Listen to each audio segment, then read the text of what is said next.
Hi, on this lesson I thought I'd show you how to change acoustic guitar strings in case you're unaware. You may want to invest in a string winder. They speed the process up big time. Alright, so we're going to start by loosening the tension. I'm going to start with the first string here. I'm just going to use a string winder. I'm going to loosen it. And once it's fairly loose, I'm going to come back here to the pins. On the string winder we have a little thing here on the end that just goes right under the pin, lifts up, boom, and it comes right out. If you don't have one of those, you can just try to use your fingers to pull it out. If that doesn't work, you can use a pair of pliers. If you use a pair of pliers, though, I would use cloth or something over it, just to protect it from not getting too damaged. Alright, then we're just going to pull the string out of there. I stick the peg back in there just so I don't lose it until I'm ready. We'll come back around here to our peg, tuning peg, and pull the string off. Get rid of that. I use this opportunity to sometimes clean in around the peg, places that aren't easy to get when you have strings on. Same thing with down here at the bottom. Just clean that real quick. And we'll get my new string. I'm using a set of lights.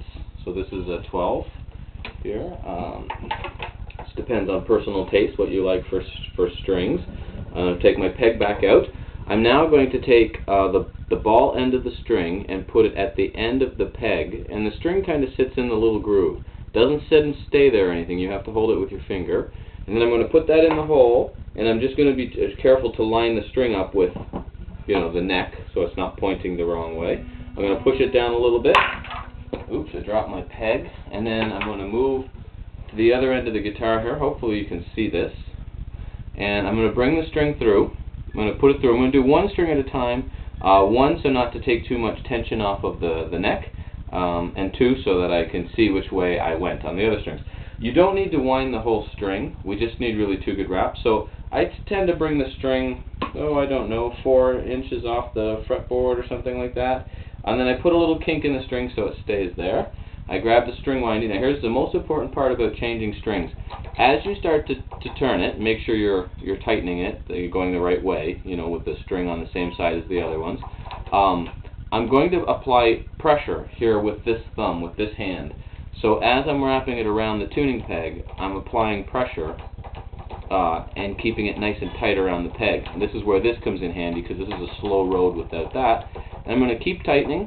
I'm going to come back and check the pin back here at the end once in a while just to make sure it's not popping up.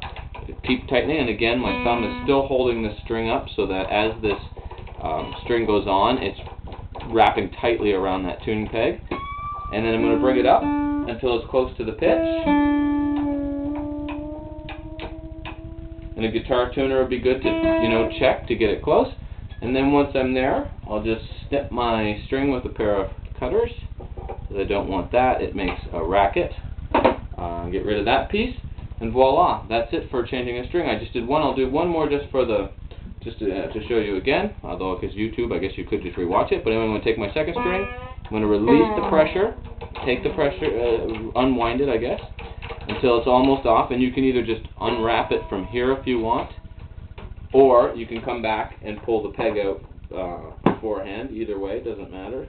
Take that out, pull the string out, voila. I'm just going to do a quick cleaning in here, just because those are places that are not easy to clean when you have your strings on.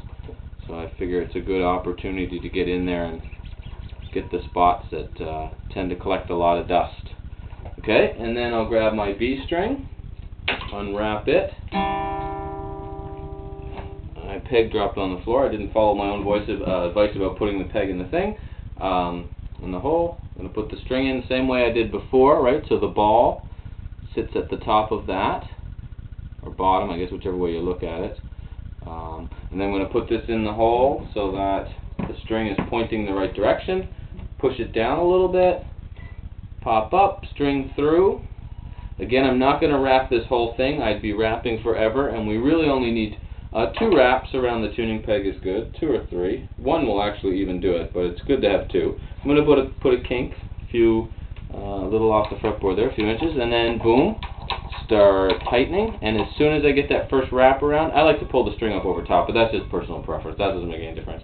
I'm going to apply the pressure here with my thumb so that the wrap stays tight. And again, that's the key. That's the most important thing about changing a string, so that you can play your guitar right away, and you don't have that 2 days of break-in period of getting your guitar to stay in tune because it's constantly stretching around the tuning peg. I'm going to bring it back up to approximately the right pitch. And I'm going to snap that, and boom, 2 done. So hopefully that helps. Eventually here maybe I'll do electric strings too, and maybe even the Floyd Rose versus not. Alright, thanks.